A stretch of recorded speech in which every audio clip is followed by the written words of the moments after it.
Viola Davis's bookcases work, while other celebrity shelves are just cosplay. Let's talk about bookcases, and I can tell you immediately whether one was styled with intention or staged within an inch of its life. I want to start with Viola Davis. If you look at her bookcases right away, you can tell these are hers. They're filled with awards, mementos, photographs, things that mean something to her. Nothing feels random. Nothing feels like it was grabbed off a shelf to fill a spot. This is a bookcase that tells a story. Now let's contrast that with this one. Here, the books and objects are arranged purely for decorative display. Everything is color coordinated and overly styled. There's even something placed on one shelf that looks as though it's melted. That's contrived, and it's styled for the camera, not for human beings.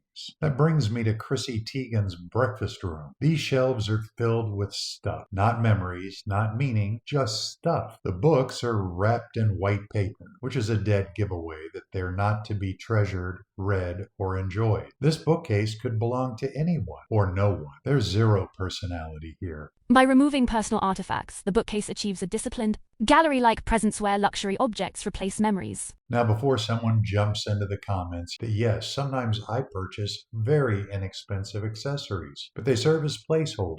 I'll explain more in a future video. There's a difference between a placeholder and a prop, and this is pure prop behavior. Here's a bookcase that belongs to Barry Corbin. I love this. It's filled with awards and trophies of a very long career. These items aren't just decorative, they're earned, and that matters. You can feel it. Here's another view of Viola Davis's bookshelves. Still intentional, still personal, and unmistakably hers. And when we talk about things that are purely for show, let's swing by Kourtney Kardashian's living room. Everything here looks like it came from the same furniture showroom. And that black marble ashtray, you know that's never been used. I can't imagine why it's even there. But what really sends me over the edge is the book on the easel. Let's think this through. If the book has to sit there closed, then the easel isn't sized properly. And if you did want to open the book, who's going to stand there and support one side of it with one hand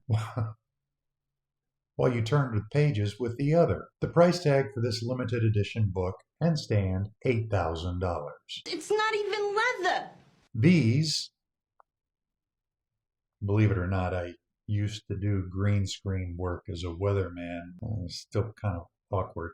These are my bookcases in my office. Every single thing there has history and a story. Someday I can tell you what they all mean, but for now, it's enough to know that looking at these items brings me tremendous happiness. So when you're accessorizing your bookshelves, include books that you love and things that you love, things that remind you of who you are. Because if you don't, you're going to end up with bookshelves that look like they could belong to anyone or no one at all. And if your books are wrapped in white paper, call the number on the screen. Operators are standing by, and we can help.